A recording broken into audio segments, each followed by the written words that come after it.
আসসালামু আলাইকুম। আজকে দ্বিতীয় রমজান আর দ্বিতীয় রমজানের সকালবেলায় কিন্তু মাঠে চলে এসেছিলাম শশা ভাঙতে। তো দেখেন শশা কিন্তু আজকে খুব একটা বেশি হয়নি, যেহেতু আমার ৫ কাঠা জমি মানে ৮ শতাংশ জমি।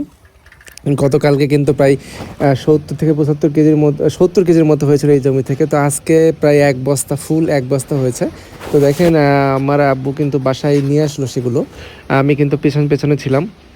তো বাসায় আনার পর কিন্তু এগুলোকে খারাপ, ভালো বা পাকা আলাদা করে কিন্তু তিন রকম সাইজ করা হচ্ছে। সাইজ করে কিন্তু এগুলোকে আবার বালতির মধ্যে করে ভিজিয়ে কিন্তু আমি ক্যারেটে ভরি। তো আমার আব্বু সাইকেলে করে একটা নিয়ে আসছে আর আমি বাইকে করে এক ক্যারেট নিয়ে আসছি। তো আমারটা আসার সাথে সাথে বিক্রি হয়ে গেছে 40 টাকা কিলোতে।